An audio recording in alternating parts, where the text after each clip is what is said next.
बिस्मिल्लाहिर्रहमानिर्रहीम। अस्सलामुअलैकुम दोस्तों, कैसे हैं आप? उम्मीद है आप खैरियत से होंगे। मैं भी ठीक ठाक हूँ। आपको जैसा कि मालूम है कि मैं हूँ आपकी कुरान टीचर। मैंने आपको पहली तख्ती पढ़ाई थी, ठीक है। अब हम वीडियो में आगे बढ़ते हैं, लेकिन वीडियो में आगे बढ़ने से पहले आप मेरे चैनल को सब्सक्राइब करें, बेल आइकन को प्रेस करें, वीडियो को लाइक और शेयर करना तो बिल्कुल ना भूलें।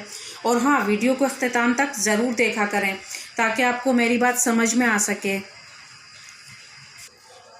आऊज़ु बिल्लाहि मिनश्शैतानिर्रजीम, बिस्मिल्लाहिर्रहमानिर्रहीम। चलिए हम पहली तख्ती को रिवाइज़ कर लेते हैं, तो आप भी मेरे साथ साथ पढ़ते जाइए। पढ़िए। अलिफ बा ता सा जीम हा खा दाल ज़ाल रा ज़ा सीन शीन सॉद दौत त्वा ज़ा ऐन गैन फा क़ाफ काफ लाम मीम नून वाव हा हमज़ा या। चलिए दोस्तों, वीडियो में आगे बढ़ते हैं। अभी हमने पहली तख्ती पढ़ी है, आपने मेरे साथ साथ दोहराई है। चलिए अब हम दूसरी तख्ती पढ़ते हैं। दूसरी तख्ती का नाम है हुर्फ़े मुरक्कबात। जिस तरह हमने पहली तख्ती को पढ़ा है, यानी कि अलग अलग हुर्फ को पूरी मकदार के साथ पढ़ा है, इसी तरह हम दूसरी तख्ती को पढ़ेंगे। और मुरक्कब का मतलब है दो या दो से ज़्यादा हुर्फ मिलकर एक मुरक्कब बनता है। नहीं, गलत हो गया? नहीं, सही बोल रहे यार, इतनी प्यारी वीडियो बन रही थी पूरी बन। उसी तरह हम मुरक्कब हुर्फ को मुफरद हुर्फ की तरह अलग अलग पढ़ेंगे, ठीक है। जिस तरह हमने उनके मखारिज अदा किए, उसी तरह हम इनको भी मखारिज के साथ अदा करेंगे। तो चलिए आप भी मेरे साथ साथ पढ़िए। अलिफ लाम अलिफ लाम अलिफ बा अलिफ नून अलिफ ता अलिफ या अलिफ सा अलिफ शीन अलिफ सीन अलिफ फा अलिफ क़ाफ अलिफ। आप मेरे साथ साथ दोहराते जाइए ताकि आपको पढ़ने में आसानी हो।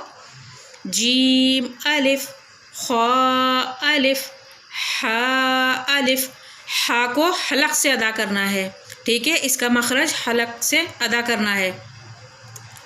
ऐन अलिफ गैन अलिफ सौद अलिफ दौद अलिफ त्वा अलिफ ज़ा अलिफ मीम अलिफ हा अलिफ काफ अलिफ लाम बा।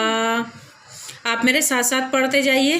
काफ बा काफ ता काफ सा काफ फा त्वा बा सीन लाम शीन लाम सौद लाम दौद लाम फा लाम क़ाफ लाम ऐन लाम।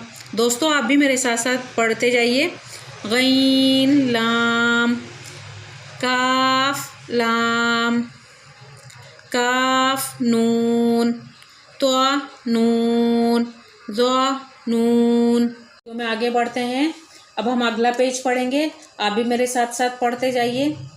जीम दाल हा दाल हा दाल ऐन दाल गैन दाल खा दाल खा ज़ा हा रा बा रा या रा त्वा रा ज़ा रा। आप भी मेरे साथ साथ पढ़ते जाइए ताकि आपको पढ़ने में आसानी हो। बा मीम नून मीम ता मीम या मीम सा मीम शीन मीम लाम जीम ऐन